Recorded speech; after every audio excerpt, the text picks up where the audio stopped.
On March 28th, 1977, the 49th Academy Awards commenced, hosted by four people here: Richard Pryor, Ellen Burstyn, Jane Fonda, and Warren Beatty.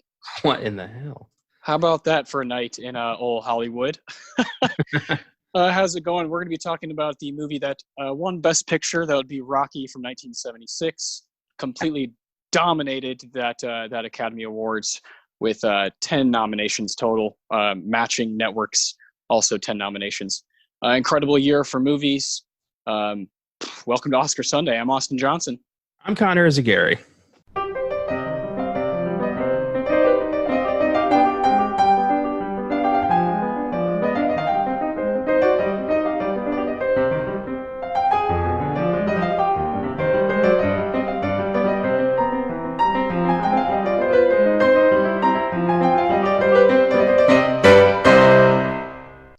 All right, my man, Rocky. We got technically 8 movies now in the entire franchise. Is this your favorite? Do you have a favorite? Is this the one because it's the original? I hate to put you on the spot right away, but Oh no, man. I got to do it. I love every single Rocky movie for different reasons. There's always going to be a soft spot for the original, but I honestly think my personal favorite is Creed. Whoa. I know. I wasn't expecting that. There's something really special about that movie, about how everyone thought it was going to suck, and it ended up being this monumental coming-of-age story, and how they balanced an older Rocky with, Apollo Creed's legacy. I thought it was really smart and really poignant and just not what I expected. And I adore that movie. But I love all the Rocky movies, but that one's probably my favorite, with the first one being a very, very close second. Okay, I like that. I love that. I do think Creed 1 and 2 are both very, very strong movies. The first one being a little bit better, in my opinion, as well. I would say my favorite is Rocky 4, though. Rocky 4, hell yeah. Rocky 4 is obviously, the showdown with Drago. There's just some legendary stuff as far as the 80s go. And as far as boxing scenes go, I think the actual, from A to B stuff, boxing stuff in Rocky 4 is really awesome. But Ryan Coogler and Michael B. Jordan have this wonderful connection that I hope continues forever. It's similar to, like Fuqua and Denzel, or Spike and Denzel, where it's just like, man, these guys just have some kind of connection that they just understand each scene and what's going on. But this one, it'd probably be for me Rocky 4, and then it'd be Rocky, and then Creed. That'd be my top 3. This one, you forget every time you watch it, man. Every time. It's this methodical, slow love story happening. And then this guy, has this opportunity, on the back burner, always on his mind, like, oh man, like, I'm really going to do this. And then it literally ends with a bang. It's incredible. And when's the first time you saw Rocky? First time I actually watched the Rocky movies for the first time right before I saw Creed, because I thought that looked really good, but I knew that going in, I had no context, so I needed to go back in. So I went and we got a Rocky box set, and we marathoned the first 2. And after that, I saw Creed, and I was like, this is awesome. And then I went back after that and watched the rest of them. Yeah. And I still watch them I watch them all the time. They're fucking amazing movies, all of them. I even like Rocky 5 for different reasons. Yeah, I agree with you. I think there's if you are a Rocky fan, there's ways to love each one of them, and then you also recognize that a couple of them are great.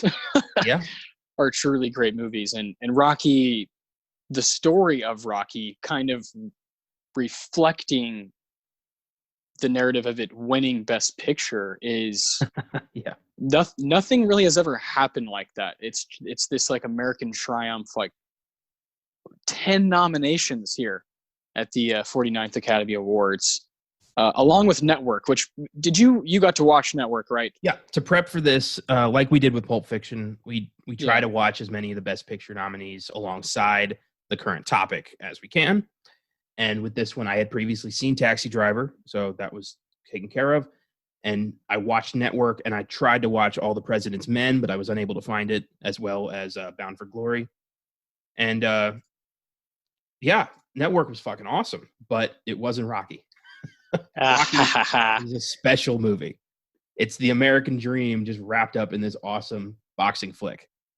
And to see, like, you know, unknown Sylvester Stallone writes this movie from his heart, stars in it, and goes on to be nominated for 2 Oscars, have an incredibly successful film career, and recapture, you know, another Oscar nomination for playing Rocky for Creed.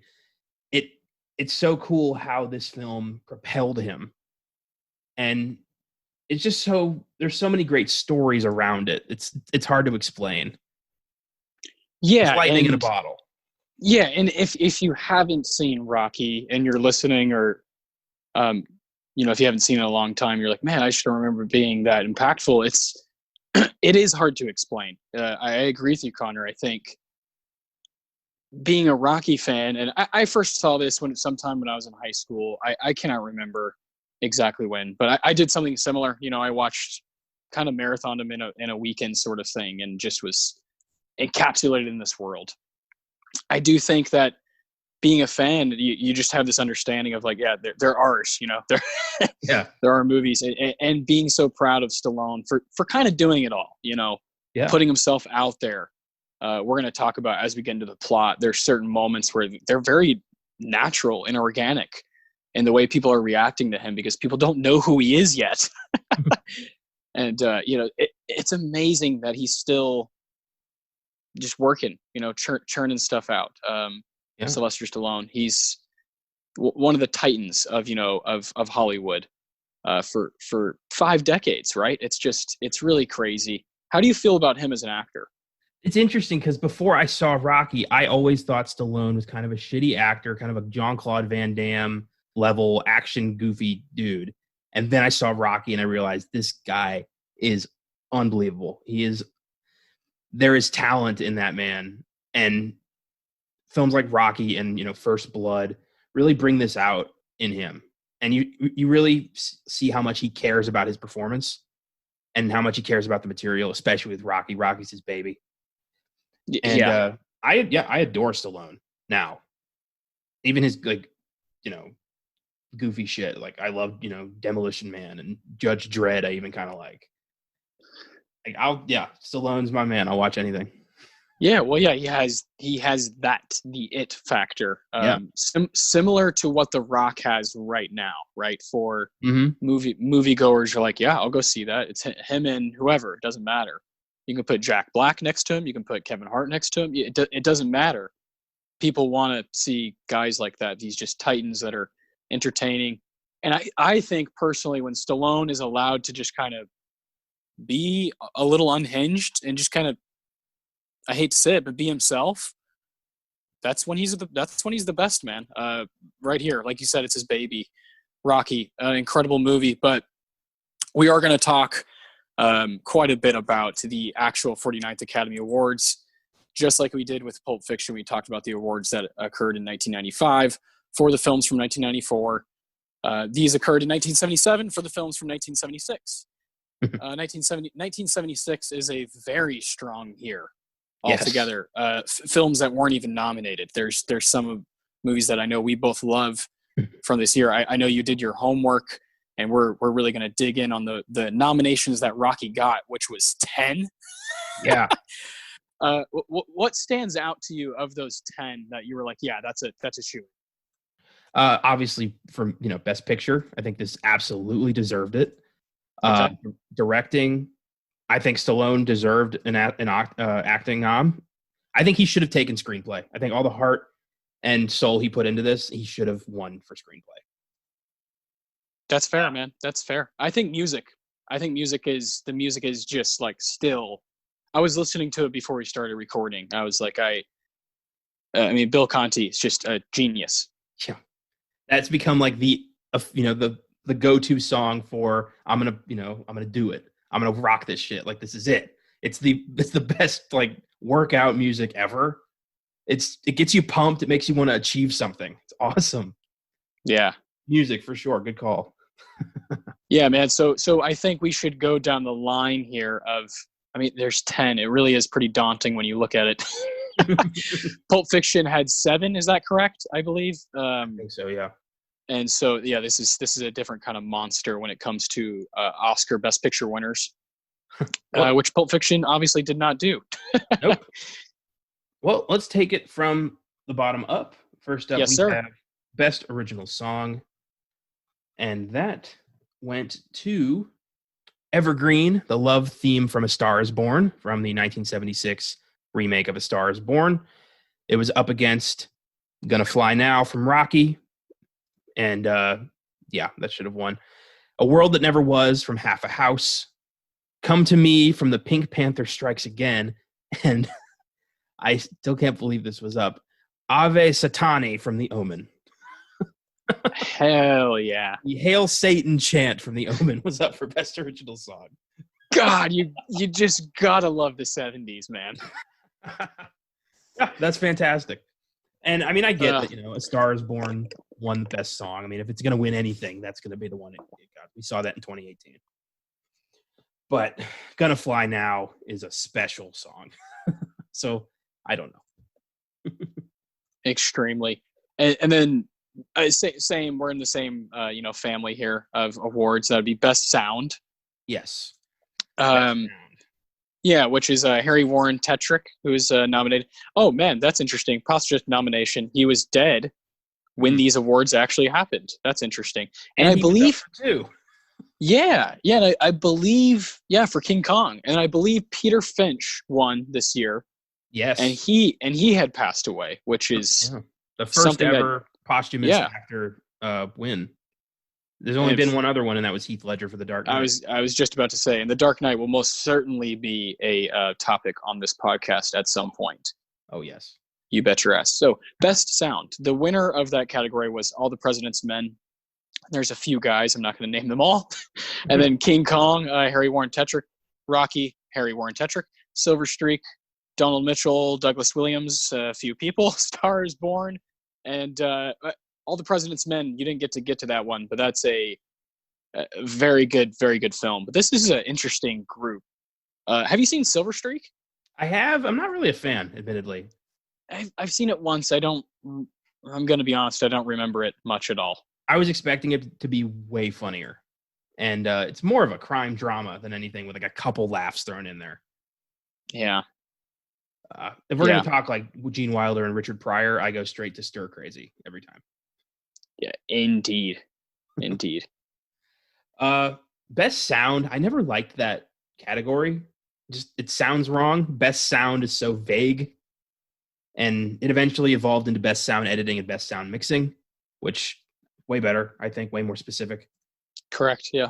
But do you agree with the win for All the President's Men there? Yeah, I have no problem with it. I also would have no problem with Rocky winning. Yeah. That one's hard to explain unless you really know the mechanics of it. Like how to really tell who won that one or who deserved it. And I'm someone who's not in a place to explain that. I'm someone who will read about it. I can basically edit a podcast. That's the extent of my sound design knowledge. Yeah. Oh man, this next one's a heavy hitter though. We got the one that you were just talking about a minute ago, the screenplay, Sylvester Stallone. Yeah. What's this group like?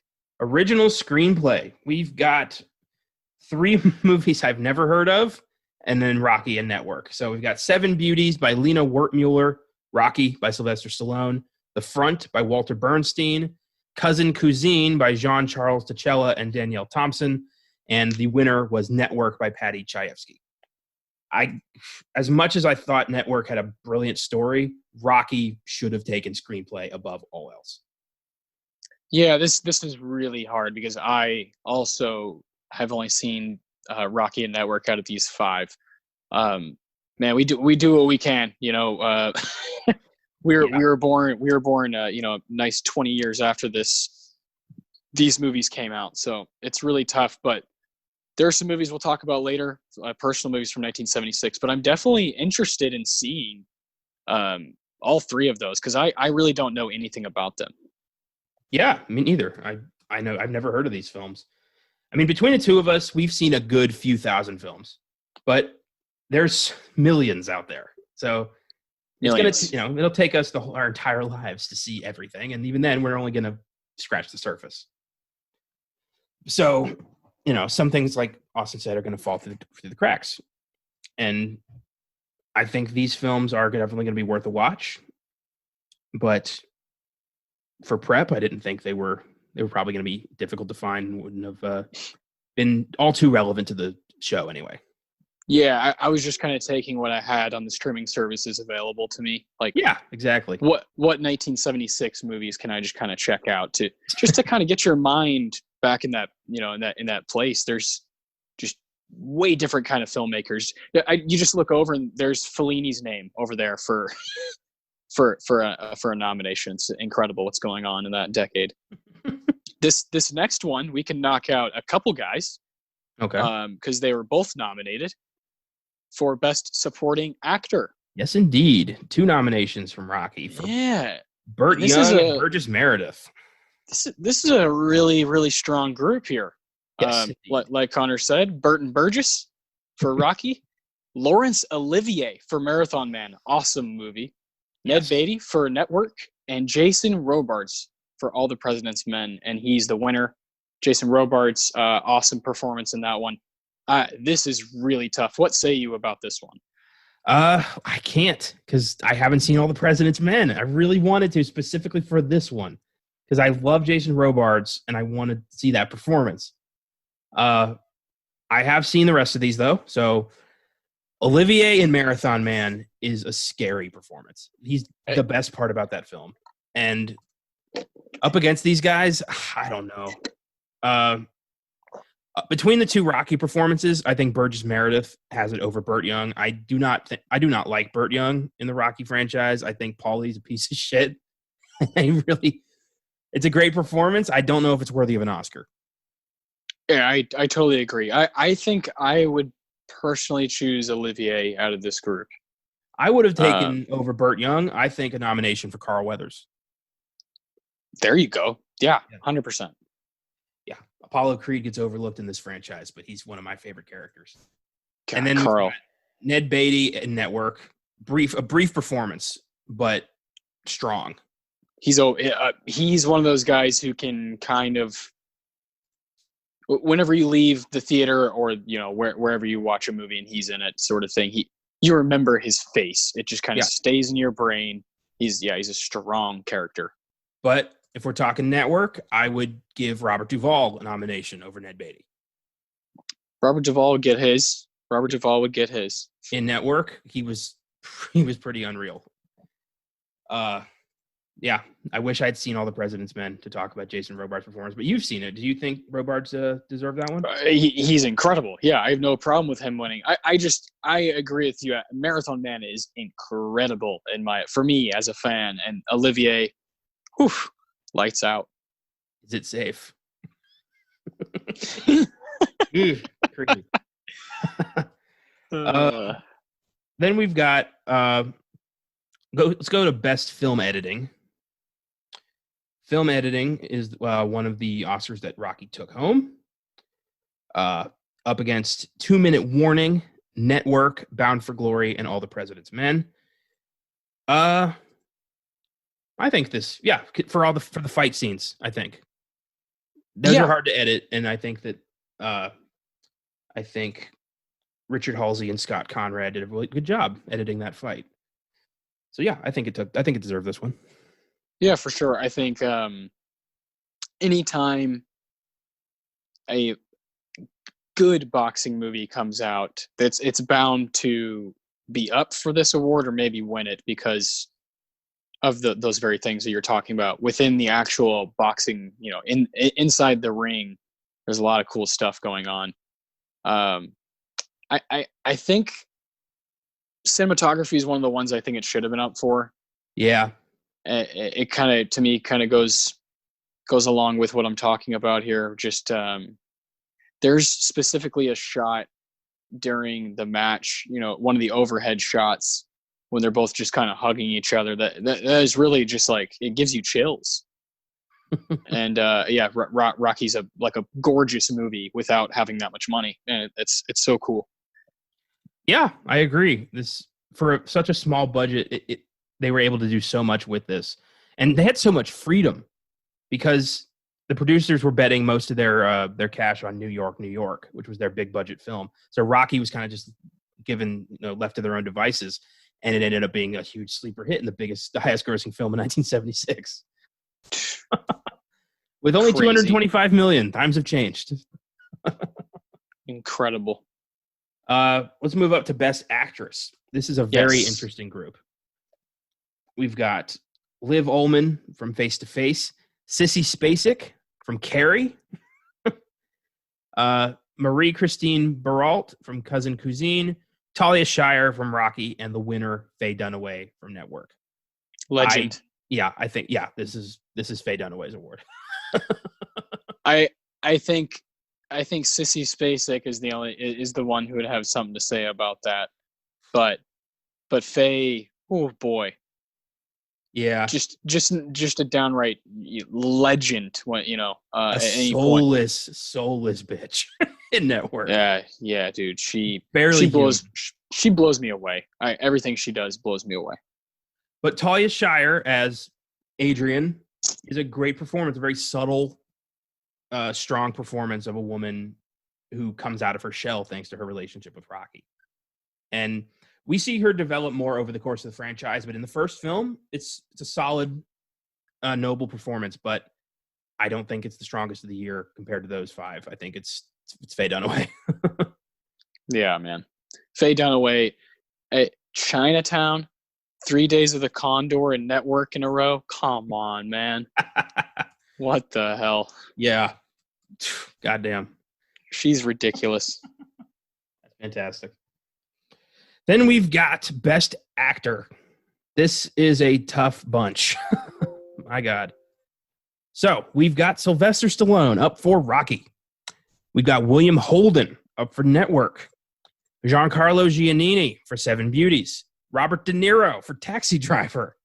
And the winner, Peter Finch for Network, who won posthumously. Whew. Damn, where do you even start with that bunch? Well, yeah, you don't want to talk about a guy who won and has passed away, but this is Bobby De Niro's award, my man. Travis Bickle is one of Scorsese's best characters ever. Taxi Driver is one of his best movies ever. I don't think Taxi Driver should have necessarily won Best Picture, but when we're just talking about Best Actor, Bobby De Niro is unbelievable on Taxi Driver, doing things that still you rarely see. It took a movie like Joker with a superhero title and all this and that for a movie like that to come out again. Taxi Driver is monumental. I'll just say this. In 1969, Katharine Hepburn and Barbra Streisand tied for Best Actress. I think this is this is a case where Robert De Niro and Peter Finch should have tied. Because I'm on Team Finch for this one. That's fair. Peter Finch in Network. I have no problem with that performance. And while Stallone is great, I think his talents why I think best in screenplay. And as Rocky, he's fantastic. He's just heartwarming. He's a wholesome, good man. But Peter Finch and De Niro were just it's not his fault. It's not his fault. It's too stacked. You put him if Rocky comes out in a different decade, maybe he wins.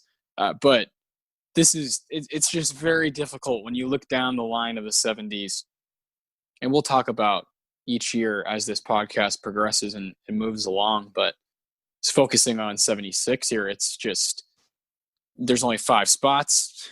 It's competitive. It's stacked. And when you have guys who have kind of been there for a minute, you're thinking about Bobby Bobby De Niro, man. Like he's at the very peak of his powers, when he's in Taxi Driver, fresh off the Godfather, movie. So I think it's just really hard for Stallone to even be like mentioned amongst, because it's just like, oh man, you're playing with the big dogs in a different year. Maybe it's his in a different year. And then you've got Finch, who delivers an incredible performance and then dies suddenly. Yeah, and is the front runner partially because of, I think, his death and also the incredibly strong performance. So it's really tough to beat that. It's really tough to even like hold a candle to that. And frankly, I'm mad as hell and I'm not going to take it anymore. Oh man, yeah. Peter Finch. Yeah. Rest in peace, Pete. Oh my God. Howard Beale. All right. Then we got Best Director. You've got Lena Wertmuller for Seven Beauties, Sidney Lumet for Network, Ingmar Bergman for Face to Face, Alan J. Pakula for All the President's Men, and the winner, John G. Avildsen for Rocky. Do you think that this should have been won by Rocky? Sydney. I agree with you. Sydney for Network. Yeah. Yeah. Interesting thing about the Rocky whole franchise is this John G. guy, I believe, directed 2 of them. Is that correct? Rocky and Rocky 5. Yeah. So you have Rocky himself directing the others, and then you have, of course, the Creed movies that are Mr. Ryan Coogler. And Stallone wrote all of them except Creed. It's just incredible. So there's something that tells me if they truly would have gone balls deep and let Sylvester Stallone be the director, I think then maybe this would be deserved, because I think he would have done some things that would have made it like almost a little more creative. Because we're talking about Sidney Lumet here, man. I mean, Network is like a technical. It's one you would watch in a class, It's incredible stuff. Yeah. I don't think Sidney Lumet ever won an Oscar. No, I don't think he did either. He was nominated for a few. Yeah. 5 times. 12 Angry Men, Dog Day Afternoon, Network, The Verdict, and then screenplay for Prince of the City. He got those movies. He never won. Unbelievable. Those movies are so good. I just watched a movie directed by him not that long ago. I can't even watch too many damn movies. I did, and I remember that. Yeah, I just sent you a review for it. I don't even know. The Anderson Tapes. Yeah, it was Sean Connery. Yeah, 1971. Yeah, that's a good movie. Yeah. That dude's worthy of his own fucking episode. Sidney Lumet did so many incredible films. Oh yeah, yeah. Do you have like a favorite? Are you there as a fan of his or? Of what I've seen, honestly, I think it's Before the Devil Knows You're Dead. Oh, that was man. For a final effort, that thing was unreal. Yeah, well, and he got PSH to give us like that. Arguably, I mean, this might sound crazy to some people who haven't seen it. Arguably his best performance ever, right? PSH. I think so. I think you agree with me because you've actually sat and watched the movie. I think it's just been underseen, and a lot of people want to watch the classic Sydney, but that movie is a titan. Yeah, I also adore The Verdict. I think that is one of the best courtroom dramas ever made. Possibly my favorite Paul Newman performance. Like that, there's a lot going on in The Verdict that I really like. I think I really like Dog Day. Yeah, of course. And fucking Network. I regret I have not seen 12 Angry Men yet. So that one's good. I obviously need to rewatch that. That happens a lot, right? When you're constantly watching movies and they stack up, you can kind of get lost with what happens and what. Oh yes. Yes indeed. And that takes us to Best Picture. Here we go. Taxi Driver, Network, Bound for Glory, All the President's Men, and the winner, Rocky. And I think, Rocky wins Best Picture. Yeah, this is tough. I just feel I was personally, you know me, I'm just really attached to Taxi Driver. Yeah, it's my favorite Scorsese film. I love The Last Waltz, but that's a doc more. It's a concert. As far as written for the screen, I think Taxi Driver is my favorite. So it's hard, but we talked about earlier. We're going to talk about it some more. Rocky is the ultimate American story. Yes, indeed. Written by an unknown who then gets his film sold, becomes a superstar, and it's so cool how the story of Rocky parallels the story of Sylvester Stallone. It's so weird. And you just replace boxing with acting and you've got this guy's story. It's really cool. Crazy. And to prep for this, I watched Rocky 2 again. And in that movie, we see Rocky kind of reeling from his loss, but satisfied. And then the public kind of starts to forget about him. Like he's the bum who almost got it. But then Creed wants a rematch because he has such a blow to the ego that he can't believe that this bum from Philly nearly took him out. He has to believe that it was a fluke. In real life, Sylvester Stallone had a string of bombs after Rocky. He did a movie called Fist and some other movie that just did not work. And so he was starting to fall from public view. The guy who made Rocky was just starting to become another guy. Then he did Rocky 2, and, Rocky wins the fight. Stallone had a box office hit. And then shortly after that, he did First Blood, and it just took off. It's weird. It's cool. It's like an overnight thing. Like, bam, there he is. He's going to be with us forever. Yep. And he became Hollywood royalty pretty much after that. Before we dive into Rocky, let's talk a little bit about the sequels, the franchise this film had. Oh, yeah. Rocky 2 came out in 1979, sees Rocky once again taking on Apollo Creed for the title. Of course, in this one, Rocky does win, takes the title from Creed, becomes the heavyweight champion of the world, which is where we see him in Rocky 3, 1982. He fights Clubber Lang, Mr. T, loses the title, and is then trained by Apollo Creed. I always said it as Mickey taught him how to fight, Apollo taught him how to box.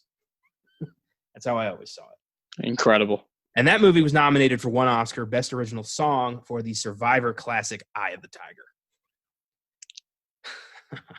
Goddamn. Glenn's the man. Going to work. Do you remember that commercial?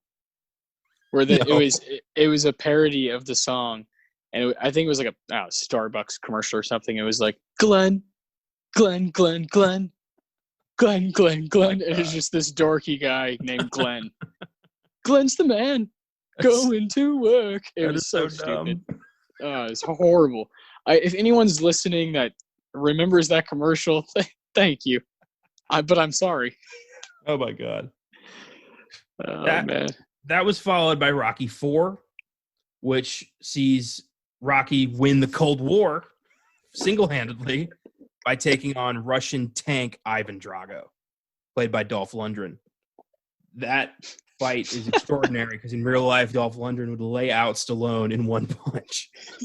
And he nearly did. He almost killed Stallone on the set of that movie. It's crazy. Stallone told Lundgren, like right before they were going to film the big fight, he told Lundgren, hit me as hard as you can for real. So Dolph Lundgren was like, all right, you're the boss. Sounds good, yeah. And punched him in the ribs so hard, his heart bounced against his rib cage, and Stallone had to be rushed to the hospital. And Dolph, the whole time, is freaking out like, oh shit, I killed Sylvester Stallone. And when Stallone got out of the hospital, I'm assuming he told Dolph, like, look, that was good, but maybe bring it down a little bit. But yeah, Dolph, Drago kills Creed in a crazy scene. So it's a revenge fight. Rocky 4 is fucking awesome. I mean, there's a robot, and Paulie assumingly has sex with the robot. But if you can ignore that, the rest of the movie is just fantastic. Yeah. If you can get past the 80s-ness of it, yeah, then you're good. If I can change, and you could change, everybody could change. Oh, God.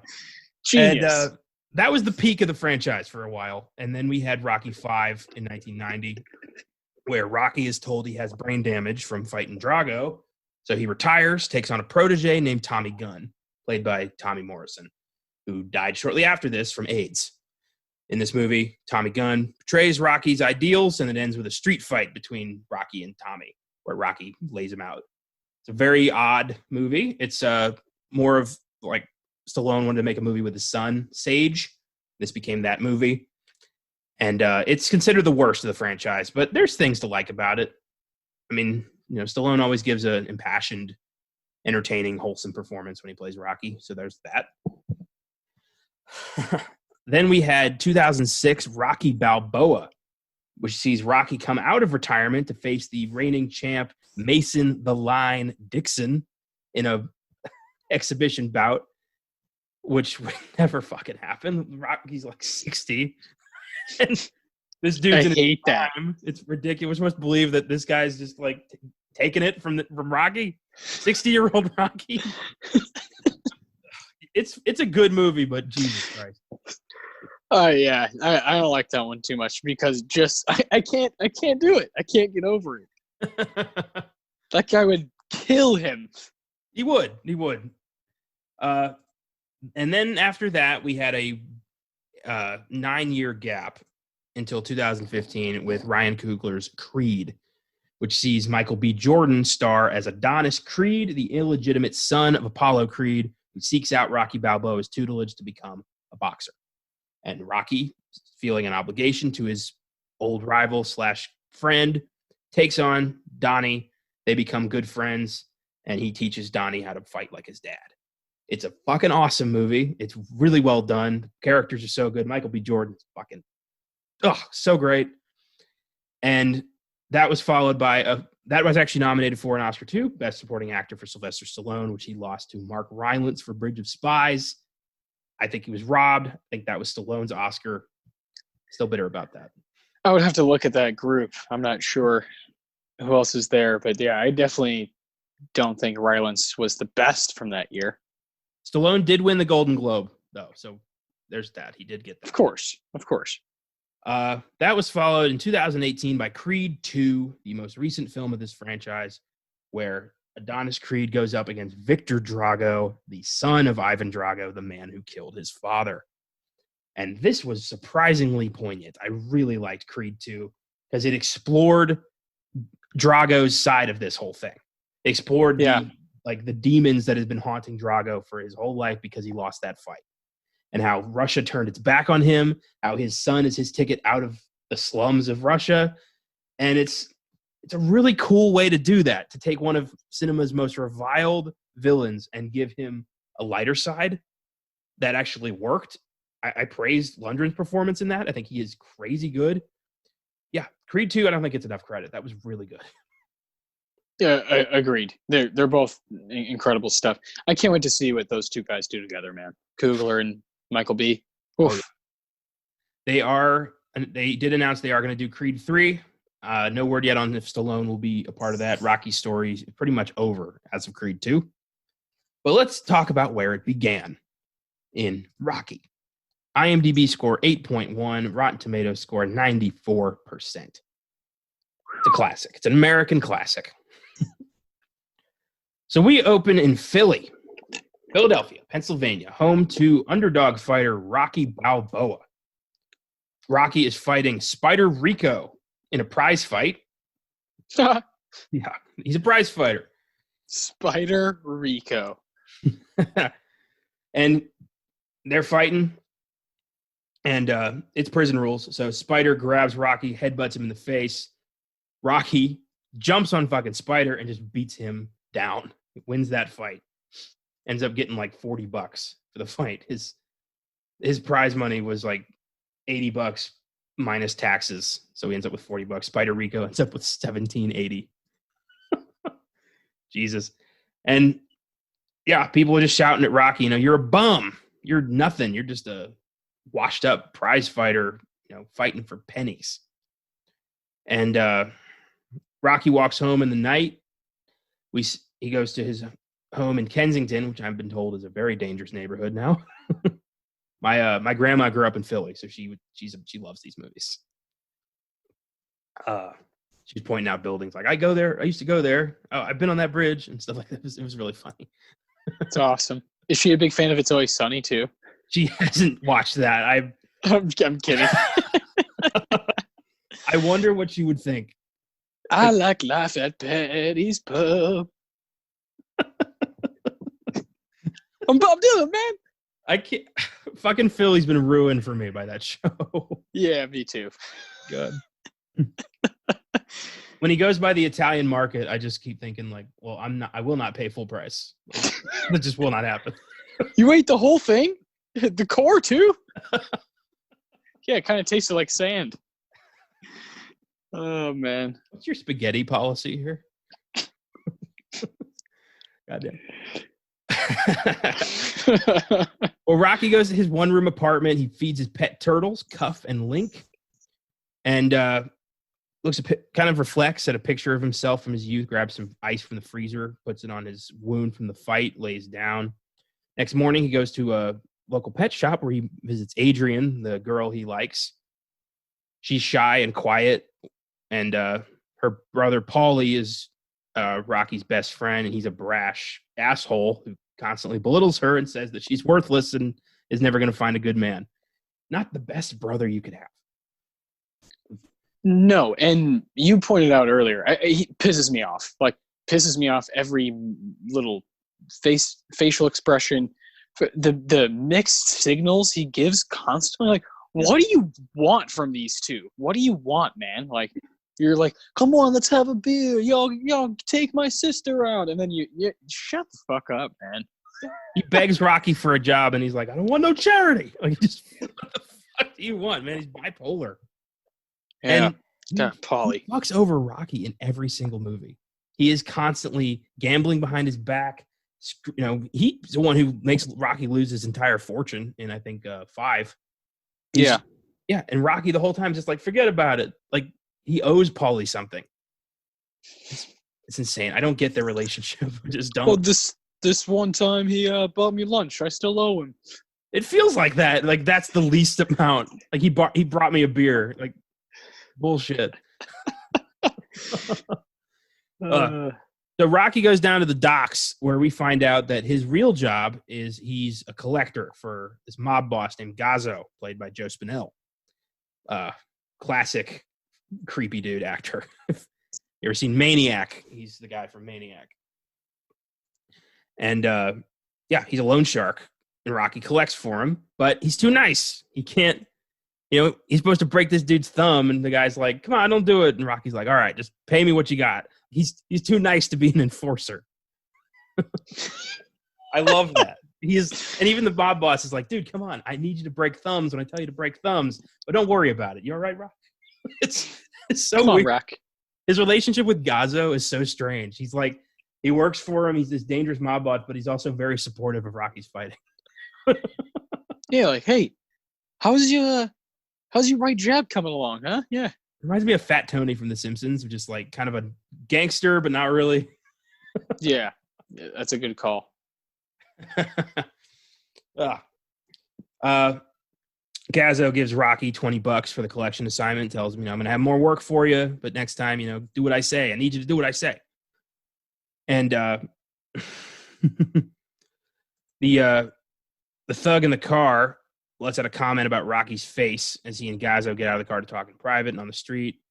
Gazzo, gives Rocky some shit. And the guy in the car insults Rocky, calling him a meatbag, and Rocky gets out of the car and yells back, I should have broke your thumbs. It's so, I don't know. It makes me laugh. Because I know it's an empty threat. Rocky's not breaking any of his thumbs. Come on, Rocky. Yeah. Later that day, Rocky goes to Mickey's gym to find that his locker's been cleaned out and his stuff is hanging on this hook. And apparently that signifies, you're a bum. It's Skid Row, and Rocky's offended and hurt that his locker's been cleaned out. So he goes to find Mickey, who's this elderly, temperamental boxing coach. And he's working with this new guy, Dipper Brown. Rocky asks him about the locker, and Mickey tells him, this guy, Dipper, he's an up-and-comer. Rocky's yesterday's news. He's a bum. He had his shot. If it was going to happen, it would have happened by now. It's not going to happen for Rocky. And Rocky's, angry. He's feeling rejected, so he goes home. Well, no, first he goes Well, he goes back to see Adrian at the pet store and asks her if she wants to go to a basketball game. She refuses. He has to walk her home. She turns him down. And he warns her that it's dangerous at night and suggests she take a taxi. He's such a good person. Yeah, just making sure you're good. I love the way he, like, when he's just standing outside the door and he's like, I look like an idiot when he's when he's talking to her. Oh man, so good. I love the goofy jokes he keeps trying to tell Adrian. Yeah, he's like, oh, tough crowd. Yeah, you don't like jokes? Yeah. Yeah, like this. The food scared my turtle, and he got shell shock. Like just stupid shit like that. Rocky goes to the Lucky 7 Tavern for a beer. He meets Paulie, who's freaking out in the bathroom because the mirror's broken. Rocky tells him about Adrian, and he, yells at Rocky that she's a loser. She can't take care of herself. Says the guy who makes his sister do everything for him. Paulie asked Rocky if she'd like to take Adrian out on a date because she never leaves the house. And Rocky's like, yeah, I'd like to do that. Paulie takes his beer. He leaves. Rocky sits at the bar drinking his beer, watches TV, and sees that the heavyweight champion of the world, Mr. Apollo Creed, is on TV talking about this match they're going to do for the Philly anniversary or something like that. And Carl Weathers, goddamn, as Apollo Creed, I love Carl Weathers. That guy never got to be as big as he should have been. I mean, Rocky, Predator, love Carl Weathers. Yeah, he's kind of become this like funny thing like in pop culture, but I agree with you. I think he's got way more to offer. And these scenes, this movie is very simple and it doesn't have like this big mega twist or anything. It's not trying to do that. It's trying to just tell a simple story about a man, an American man, hoping to one day get a chance at his dreams, and he finally does. Yeah. And like that's what it's about. These scenes are so strong and so well shot and well executed, where he's just sitting at the bar and there's just enough patience to understand kind of like the stakes of like, okay, this is what's going on. This is the buildup. And when we finally do find out that the Italian stallion is going to be the one in the ring, it just makes more sense because of that the right amount of patience that it has right here at the beginning stages of the film. I've always respected that about Rocky. Yeah. Well, and I love how Creed is presented as this arrogant but talented fighter who's never had a real challenge in his whole career. So of course he doesn't see Rocky as a threat. It's just, some bum from Philly. He's this showboating clown almost who has been so good for so long, he's forgotten what a challenge is. And Rocky represents, a next level in his career that he didn't know he could reach. And I like that. You get to see a lot more of that in Rocky 2, of how Creed reacts to this and how he reacts to Rocky. And it's not hatred. It's not, just he doesn't despise this man. He doesn't see this man as like, a monster to his career. Like, you ruined my life. It's more of that dude's good. I got to prove that I can actually beat him. And then Rocky 3 comes around and he offers to help him. It's cool. The relationship between Rocky and Creed is really the heart of this franchise. And I love that.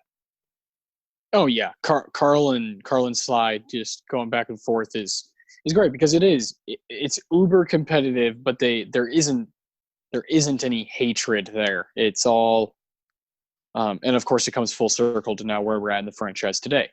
Yeah. And exactly. it really is kind of beautiful. Just like that camaraderie, you have with a guy, but you're also just, I gotta beat you, whatever it takes. You're someone that pushes me to that limit. We've talked about movie characters like that on the Filmgazm podcast, and we'll surely be doing it here on the Oscar Sunday podcast because we love characters like that who just, they're kind of like Michael Jordan, you know what I mean? They just bring it on, like, let's go. And that's what we have here. Totally. Absolutely.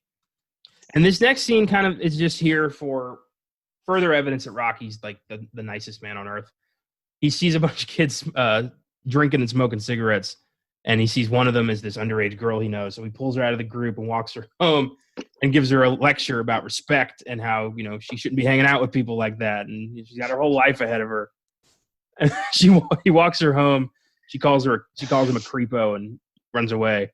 But the fact that we get a scene where Rocky literally tells a kid, like, no, say no to drugs. It's a little on the nose, but I like it. It's cute. Yeah, but then, I agree with you. It is cute, but it's got her flicking him off, like, creepo. And it's also got him, like, explaining to her what the word whore means in Philadelphia. Yeah. Real weird. A little weird. Little creepy. So I understand her reaction. I remember when I was watching this this past time, I was just kind of like, God, that scene's so odd. Every great movie has their odd scene. It has to, but again, if you're a Rocky fan, you dig Stallone just walking down the street with the whole persona, with the costume, with the voice and everything. So it works for me. In the background, you just hear doo-doo-doo, exactly, doo-doo-doo, like a soft Rocky theme. I love it. The next day in New York, Apollo Creed, his trainer Tony, are meeting with his fight promoter to discuss, possible fighters for this big New Year's Day event. And Creed's beat everyone. There's no contender. There's no possible, dude in the league to be a worthy challenge. So Creed has an epiphany. He is going to take on a small-time fighter, give him a shot at the title. And everyone thinks this is great, and they start setting the plan in motion. Meanwhile, Rocky gets dropped off at his house by Gazzo and Buddy, the weird thug, after his latest collection job. They talk about Adrian. It's weird that Rocky's talking about his personal life to this loan shark guy, but, whatever. And Rocky wonders, like, how did they know about him and Adrian? And Gazzo's like, I hear things. There you go. He's keeping track of his people. Buddy calls Adrian a retard and says he should take her to the zoo because retards like the zoo. Rocky lunges at him. Gazzo separates them. You don't insult Adrian in front of Rocky. Gazzo gives Rocky $50 for the date and tells Rocky take her to the zoo. Yeah. Oh, my God. At Apollo's office, he's looking through a book of local club fighters in Philly, and they come across Rocky because Apollo likes his nickname, the Italian Stallion. Creed thinks, Apollo Creed versus the Italian Stallion is the perfect bill. Everyone's going to line up to see that. And, yeah, he's right. That evening on Thanksgiving, Rocky and Paulie are walking home. Paulie is he's begging, but not really, for Rocky to get him a job with Gazzo as a collector because he hates working at the meatpacking factory. And Rocky kind of shrugs him off like, well, he's not really hiring right now. like Gazzo is going to be accepting applications. It's funny. And just shows how little Rocky kind of understands about the world outside of boxing. He's so naive about everything. Yeah, this is him. Yeah. They go to Paulie's house. Adrian's making Thanksgiving dinner. She comes out of the kitchen to greet Paulie. And when she sees Rocky, he says hello, and she walks back into the kitchen because she's embarrassed. And Paulie gets her out of there and tells her to go out with Rocky for the night. But Adrian's like, it's Thanksgiving. I'm making a turkey. Paulie goes to the kitchen, grabs the turkey out of the oven, and chucks it out the back door because he's a class act. God. Adrian begins to cry. Paulie yells at her to go out. Rocky's like, no, it's all right. We don't have to do this. And Paulie's like, the hell you don't. Get out of there. Holy shit. Not the way you want to start a first date. Holy shit. Oh. No, and Rocky still has the composure to just kind of like, all right, well, you want to go get something to eat? What? Yeah. But he's like, I love that he repeatedly says to her, like, look, we don't have to go out. I know this is awkward. Like, if you really want to go out, we can, but you don't have to. And she opens the door. She's dressed up, ready to go. Like, let's get out of here. I can't be here right now. So she and Rocky head for the local ice rink. Rocky bribes the Zamboni guy $10, and they have the rink to themselves for 10 minutes. And it's a nice, sweet bonding moment where Rocky runs alongside Adrian as she's skating and tells her about the fights he's done and how, everything's special to him. And after the date, Rocky and Adrian go back to his apartment, and she's pretty hesitant about going inside, but he tells her, it's okay. Everything's fine. Come on in. We just hung out on You At a know, nice rate. friends listen to Endless Love in the Dark. Oh my God. Yes. Totally has that vibe. And this scene's a little more uncomfortable than I remember it being. Very. She is very much, Brianna and I definitely were like, whoa. yeah, took a left turn. She's very much against, like, she says no many times, but he blocks her from leaving and kind of insists upon, kissing her. It's weird. I know his heart's in the right place. He's a good person in every other scene of every other movie, but this one scene is tough. It blurs the line of consent a bit. Why? Why does it do this? Like, it's very similar to some of the old James Bond movies. Like, what? Why does he have to have that extra oomph, that extra push of like, I'm a dick? Like, why do we have that? Because it needs to be like, he needs to be the one who finally like gets her out of her shell by, making her feel beautiful or something. But there are ways to do that without being, a little bit rapey. Yeah, it definitely knocks it a little bit. Not like, I'm not gonna like sit here and dog Rocky all day just because of this part, but it is weird. It kind of takes you away for a second. I'm glad I'm not the only one who thought that, because I brought that up when I was watching it with my family, and they were all kind of like, yeah, it's weird, but it's nothing. And I'm like, I don't know. I think it's something. It's just kind of like, it wouldn't go down in the movie today, sort of thing. Like, No. Not with the hero. No. Yeah, exactly. Yeah. Of course, it would happen in a film, but not with Rocky. Yeah. Yeah. Well, after that, they end up making out for a while, and it's very clear she has feelings for him, because he's the only one who's ever nice to her. The next day, Rocky heads to Mickey's gym, and Mick tells him that the fight promoter's office called, he's looking for sparring partners. Rocky says, well, all right, that's cool. Maybe they're looking for sparring partners. And Mick's like, you're a bum. Like, he just keeps yelling at him, like, no, we don't want you. And Rocky asks why, after all this time, Mick's, kind of fucking him over, like leaving him alone. And Mick says, I don't want to talk about it. Rocky demands to know, and Mick yells at him because Rocky had the talent and the heart to be a great fighter, but he chose to be a leg breaker for the loan shark, and he resents that. Mick says, you wasted your shot, and I don't have time to deal with a bum. I've got real fighters here that I can groom for a shot at the title, but you are a lost cause. Rocky's like, it's a living. I got to do what I got to do.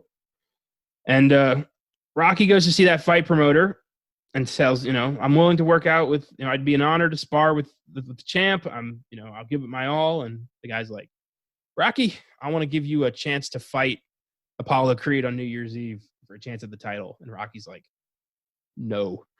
Like, his first instinct's like, no. I get it. It's a big moment. And the guy tells Rocky that, Creed chose him personally. It's a once in a lifetime shot. And if you don't take this, you're going to regret it for the rest of your life. This is, the champ chose you. And Rocky's thinking about it like, holy shit. He realizes this is the moment where his life is going to change forever. And we, as the audience, see him make this decision in his head. Yes. And back at Paulie's house, Rocky, Adrian, and Paulie are watching a TV interview with Apollo and Rocky about the upcoming fight. And they see that Apollo is taunting Rocky the whole time. Paulie tells Rocky he should break his legs. And Rocky's like, taunts don't bother me. Adrian tells Paulie, Rocky's got a good chance of winning this thing. And Rocky shouts out to Adrian on the TV, and she gets really happy about that. It was sweet. But when she starts saying things against Paulie, starts, standing up for herself, he gets pissed, stands up and storms out of the room. Rocky gets ready to leave. Adrian follows him outside. And it's crazy. Adrian and Paulie finally have it out. Adrian yells at Paulie, like, I've taken care of you your whole life. You're an asshole. I'm done with this. And she moves in with Rocky. Nice. It was a good moment for her. I think that's the scene that got Talia Shire a nomination. Yeah, 100%. That's the moment. The following evening, Rocky meets with Gazzo outside Pat's Steakhouse Grill, where they get some cheesesteaks. And Gazzo gives Rocky $500 for training expenses, wishing him the best. If I was ever going to have to work for a loan shark, I'd want to work for this guy. He's like the nicest mobster in the world. He really cares about Rocky. The pushover mobster. It's hilarious. A few hours later, Mick, who heard about Rocky's shot at the title, goes to see Rocky at his apartment and starts telling him about his old days as a featherweight fighter during the 30s and all the injuries he endured. And he tells Rocky that he wants to be his manager. He says he has a shot. And Rocky's like, oh, I got a shot, but I don't have a locker. Now, do I, Mick? It's a big... Rocky's like, what about, now that I am in the spotlight, you want to be part of my whole thing, and what about then? And I think this is the scene that got Stallone and Burgess Meredith the nomination, because Stallone gives it his all, just freaking out, and all that pent up aggression about Mick betraying him comes out, and it's a great scene, because even after Mick leaves, Rocky's still screaming about it. Yeah, wonderful stuff. And you are kind of wondering up until then, like, man, is he just going to keep letting that whole thing go of like losing his entire spot at the gym? Is he just going to let that go? And then finally he explodes. Yeah. Well, it's more about, it's more about Mick calling him a bum the whole time until Rocky's got a chance. And now all of a sudden, Mick wants to be back in his good graces. And, Mick goes to leave. Rocky's still shouting at him. And then Mick's halfway up the street. Rocky runs out of his apartment and apologizes to him because he's such a nice guy. I love that. He runs out of his apartment, apologizes to Mick, and says, like, yeah, you can be my manager. You are a bum, Rocky. You should – fuck him, man. You should have found somebody else. Nah, without Mick, he would have lost. Well, I mean, he would have lost anyway, but he would have lost harder. Mick, really, he needs Mick. Yeah, I agree. I hate that he chases him after he leaves. Almost everybody in this entire franchise, except for Adrian, just uses Rocky constantly because they know they can. Yeah. The next morning, Rocky gets up at 4 a.m, prepares for a morning run by drinking half a dozen raw eggs, leading to salmonella across the fucking world when people tried to copy this. Yes. Not a good idea to just chug raw eggs. Never a good idea. That's starts running through the Philly streets, runs up the stairs of the Philly Art Museum, but can't reach it all the way because he's a little out of shape, out of breath. So he goes to see Paulie at the meat processing plant. They talk about Adrian. Paulie just straight up asks, like, are you sleeping with my sister? And Rocky's like, I'm not answering that. Like, that's my business. That's her business. And he's like, did you do it? And he's like, I'm not going to talk about that, Paulie. And Rocky says, you want to know why I can't get you a job with Gazzo? Because you talk too much. Rocky says he's ready to leave because of the cold. And Paulie starts hitting a huge side of beef hanging from the ceiling, taunting Rocky. Rocky steps over, starts throwing punches into the meat, breaking the ribs. And he ends up using the meat factory as a sparring unit. It's kind of cool. He ends up, slapping the meat. Part of Rocky's training regimen is beating the meat. Smart. Very smart. Yeah, it'll always be iconic. Yeah, an iconic joke that'll come out of the Rocky franchises. The extended scenes of him beating meat. It's funny. Yeah, for sure. At Paulie's apartment, Adrian starts kind of tending to Rocky's cut up hands from hitting the meat. And she starts... Didn't think it'd get brought up that quickly. Beating the meat again? What? Rocky injured himself. He's beating the meat too much. And, that's what happens. You can only do it like 2-3 times a day. Or else you're going to get hurt. Poor Adrian, yeah. She starts kissing him. They start to get intimate. And he backs her off, says there's no fooling around during training. Oh, now you don't want to fool around. Okay. Mm-hmm. Rocky starts training with Mick, and two girls walk in, ask for Rocky's autograph, and Mick kicks them out and tells Rocky, "Women weaken legs and lay off the pet shop dame." Mick's insane. Rocky tells him that, I really like her, and Mick's, says, women are a distraction, so don't go there. And Mick's like, or Rocky's like, all right, I won't fool around. The next day, or a few days later, Rocky's jogging to his apartment building. Adrian's waiting on the steps with a surprise for him. She's purchased the bulldog mastiff from the pet shop that Rocky really likes, a dog called Butkus, and he is so happy and excited, and he starts jogging around with this dog. Awesome. Rocky and Butkus go to Paulie's workplace. They find a TV news van in the back. Rocky finds Paulie and he tells Rocky he needs publicity, but Rocky's mad because he wanted privacy. He doesn't like that Paulie went behind his back on this, but Paulie does this for fucking ever. The rest of the franchise just constantly going behind Rocky's back for stupid shit. That's his main trait. Paulie. Yeah. Very convenient for Paulie. Rocky and Paulie go inside. The news reporter wants a demonstration on how exactly Rocky beats his meat. And he gives quite a vigorous demonstration and starts jabbing at the meat while the news camera looks on. And Tony, Apollo's trainer, is watching this interview, and he realizes that Rocky's way more of a threat than they thought. That Rocky's got speed, he's got skill. But Apollo kind of just shrugs this off. Christmas Eve, Paulie's walking home, drunk. And this is, my apologies, this is the scene where Adrian loses it on Paulie. Rocky and Adrian are watching TV. Paulie comes in, and they're talking about the publicity stunt, and he overhears the conversation, walks in the room, and threatens them both with a baseball bat to leave the house. And tells Rocky he's going to break his arms. He starts swinging at a lamp. Paulie starts ranting that he never did anything wrong to Rocky. He even let him go out with his sister. Paulie admits the truth about why he hates Adrian so much, starts smashing things with the bat. Paulie shouts that Adrian owes him, but Adrian stands up and says, I don't owe you dick. I'm the one who takes care of you, and I'm fucking not done with this.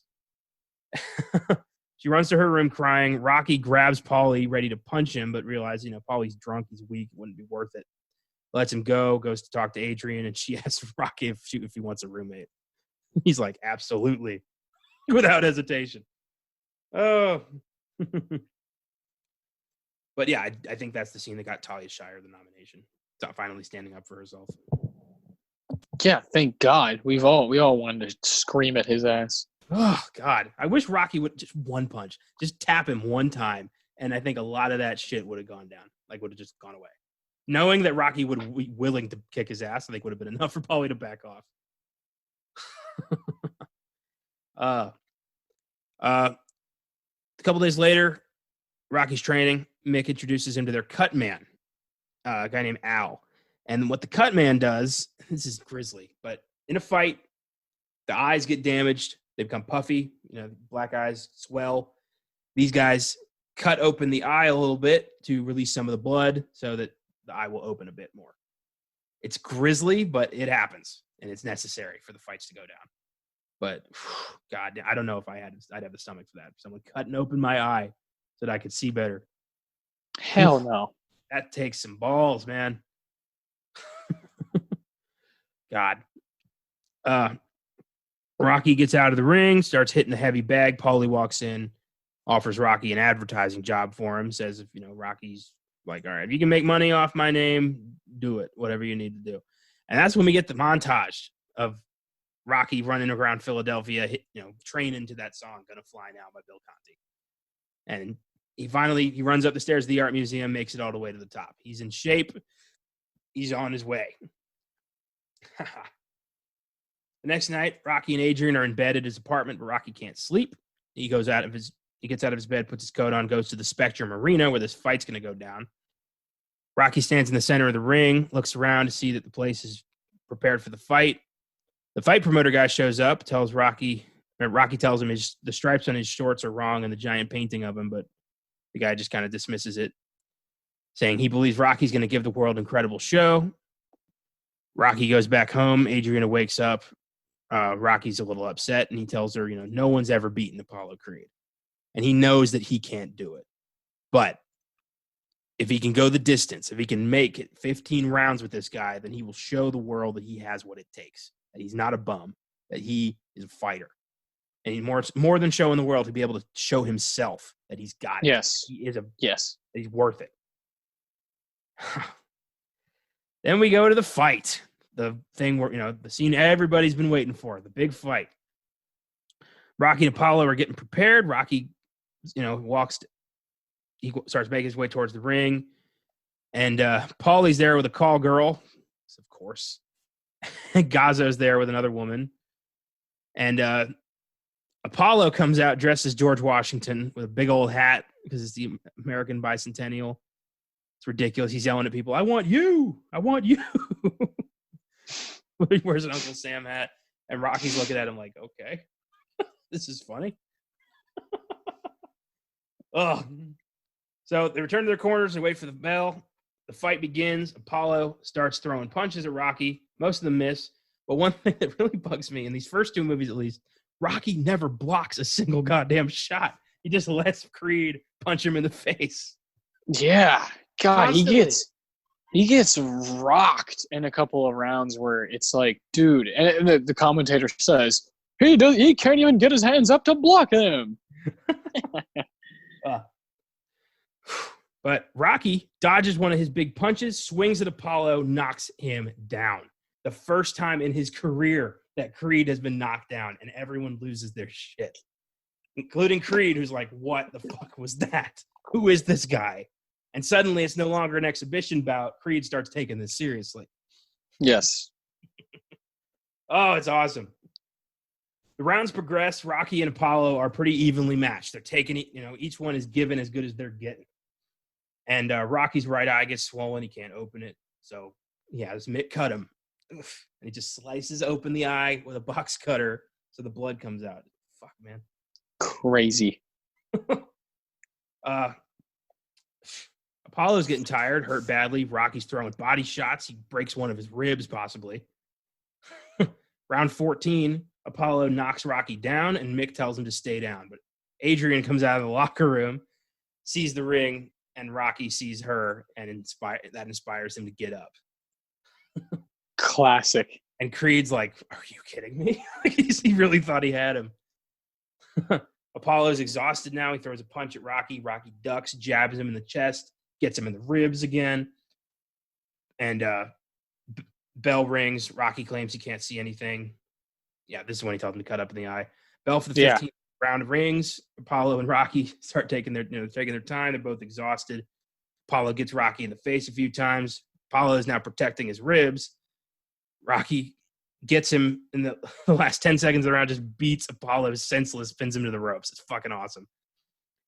The whole crowd is cheering Rocky on, chanting his name. The bell signifies, the fight's over. Apollo tells Rocky there won't be a rematch, and Rocky's like, I don't want one. The ring is stormed by reporters, and I love that they're asking these people questions right after they just got the shit beat out of them. Like they're going to be able to have coherent sentences at all. Adrian! Rocky's eyes are both swollen shut. He's just screaming, Adrian! Like as loud as he can. And the verdict is it's a split decision, so Creed keeps the title. But Rocky doesn't care. He went the distance. He made it 15 rounds with Creed. And he embraces Adrian, says, we did it. And they hug. They both say that I love you. And the movie ends right there. It's just perfect. It's so good. It's so wholesome. And it's fucking awesome to see this, the little guy from Philly take on the champ and almost get it. And then, Rocky 2, he does get it. It's fucking awesome. Yeah, it's fantastic. And I love that they, in the movies, right after the fight ends, because it doesn't need any of that time to linger and then, they became buddies after that. Yep. That was the fight. That's what we were building up towards. There you go. He's going to hang out with Adrian. Yep. Because Rocky and Apollo are so evenly matched that Apollo, over the course of this franchise, he gained respect and even admiration for Rocky. God damn, I love it. Solid. Wow. So what is your favorite part of Rocky? Like if you had to pick a favorite. Favorite part is the fight. There's specific scenes, and I also really like when he's at Spectrum Arena the night before, and he's walking around, and there's a few shots because of the two banners with them on them. Yeah. There's a couple shots where it's like lined up, where they're parallel with each other, and it looks gorgeous. It makes that arena looks really cool. I want to be there so bad. I want to be in one of those chairs. There's definitely, like we mentioned earlier, the kind of flirting with the line of consent is just something that doesn't age well. Yeah. But as far as the boxing goes, it ages very well. Yes, indeed. Yes, indeed. My favorite moment in this film, if I had to pick, is easily when Rocky knocks Creed down the first time, when it's just, poof, and everyone's like, whoa, because it never happened before. And suddenly everybody realizes that this is not going to be your average fight with Creed. This is something special. And yeah, fuck yeah, such a satisfying film. Yeah, if you were a ticket holder for that, and you're like, oh, I got this ticket for this exhibition match between Apollo and this, prize fighter, this amateur guy, who's in his, in his 30s, and you go and you're like, oh, this is cool. This is a cool arena. I like how they did this. This is a nice event, and then it gets underway, and that happens, and then all of a sudden you're a part of history. You're like, oh my god, it's Ali Foreman. It's like it's yes, it's inspired by the boxer Chuck, I believe Wepner was his name, who went the distance with Muhammad Ali for 15 rounds, and that's just something that Sylvester Stallone is like, oh, I can put that on the screen and make it look badass. It's awesome. Yes, indeed. I would argue that even if this film hadn't won Best Picture, it would still be one of the most iconic pieces of American cinema of all time. It's easily the most iconic film to come out of that year's Oscars. Oh yeah. Rocky is synonymous with the greats of American film. And I think it would, regardless of awards, it would still be recognized as that kind of film today. Agreed. Well, that is all for Rocky. So let's take a look at what happened this week in film. Here we go. A few items. They're working on a biopic of Lemmy Kilmister, the lead singer of Motorhead, the rock and roll icon, just badass dude. Obviously, they're just going to call it Lemmy. And I'm on board. Love Lemmy. Hell yeah. I really hope Jack Black has some sort of role within this, because he is the one, when I saw School of Rock, Motorhead. Yeah, I was like, I need to watch, I need to listen to this band if Jack Black is telling me to. Don't tell me you kids have never gotten the let out. Yeah. What do they teach in this place? Jesus Christ. The next bit of info, not really as heartwarming as a Lemmy biopic. Actor Danny Masterson has been charged with 3 counts of rape, and he's looking to a maximum sentence of 45 to life. And I really hope he gets it. That piece of shit deserves to burn. Yeah. Yeah. I'm wondering if the Church of Scientology is going to make a statement about this, or if they already have. I don't know. I doubt it. They're probably going to, distance themselves from this kind of scandal. It's what they do. Yeah, just avoid and move on. Act like nothing happened. Yep. Sick son of a bitch. I hope he and Harvey Weinstein are cellmates. And then finally, some sad news.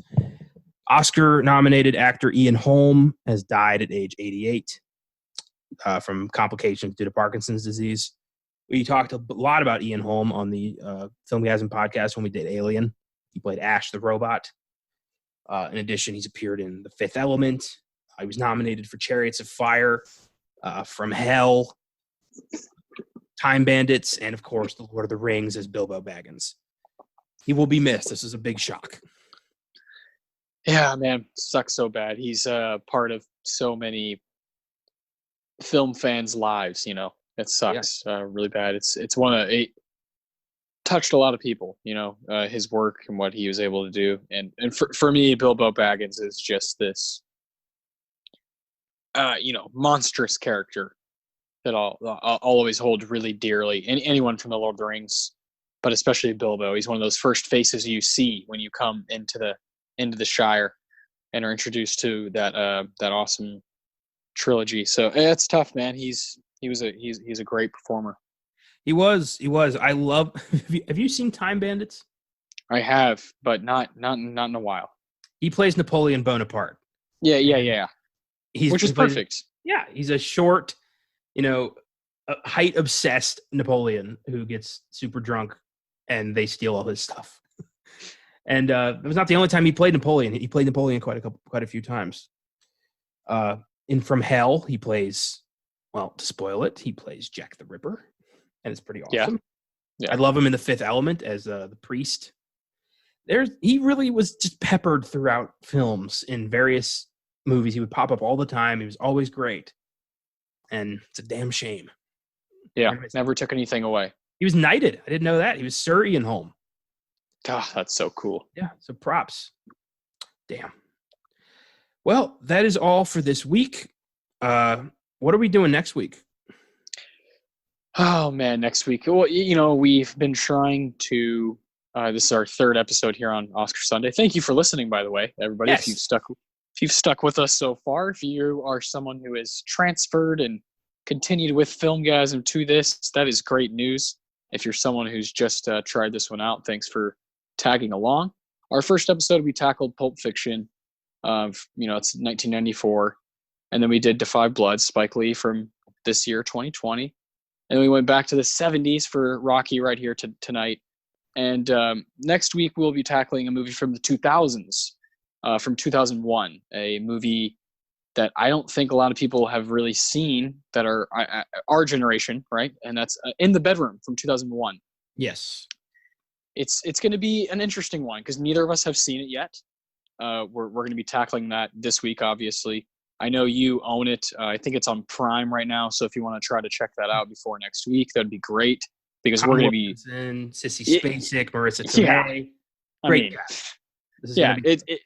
That's the main draw. Is it's peppered with these Oscar related and attached actors and actresses that I really like, and I've always wanted to see this movie. I've heard it's quite intense. Very excited for it because it's going to be something different. We did obviously Pulp Fiction and Rocky. Those are two monstrous films that you and I have both seen a handful of times. And Defy Bloods was a brand new film. This is an old one that neither of us have seen or know much about. So it's going to be a lot of fun. I highly encourage you to come back next week if you can and join us for that one. Yes, indeed. And since it is the 2001 Oscars, we will be discussing some of the other films that were up that year. Oh yeah. Yeah, off the top of my head, A Beautiful Mind, Lord of the Rings, The Fellowship of the Ring, Moulin Rouge. I know I'm blanking on one. My favorite movie of the decade, Mulholland Drive. Yeah. Royal Tenenbaums is from that year. You got a really, really cool year. Let's finish out by discussing some of our favorite films of 1976. Yes, please. Let's do that. Are there any that didn't really get touched by the Oscars at all, but you're just like, I love that one? One that got a little touched. It did win the Oscar for Best Score, The Omen. One of the best demonic horror films of all time. I think that should have gotten more attention. But Filmgazm episode. Yes, indeed. Check it out. We talked about that one on Filmgazm. Off the top of my head, I do not know what episode it was. I'm pretty sure it's in the 20s. Yeah, that sounds right. Yeah. What about you? 1976. Yeah, I agree with you.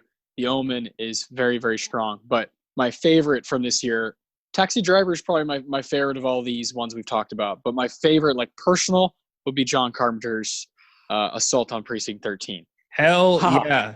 Another Filmgazm episode. Yes, indeed. And I think we both feel very strongly about Carrie, which is also a Filmgazm episode. Sissy Spacek is just a goddamn legend. But I love this year. I love 76. I watched two movies that I had never really heard of. One was called God Told Me To. Really interesting movie that's very dark that I definitely think you should check out, Connor. Okay. And there's the other one, Mikey and Nikki, which I just sent you a review for the other day. And that one is written and directed by Elaine May. And John Cassavetes is just fucking unbelievable in that movie. So yes, yeah, the 70s, the thing about it is you see all the ones that were up for stuff, but man, oh man, there are so many hidden gems from that decade, and 76 is included in that. Absolutely, man. Well done. This was fun diving into the 76 Oscars and Rocky particularly. You can catch From Dusk Till Dawn on the Filmgazm podcast next Wednesday. Oh yeah. And we'll be doing In the Bedroom next Sunday. So thank you very much for listening. I hope you enjoyed the show, and we'll see you next Sunday. Peace.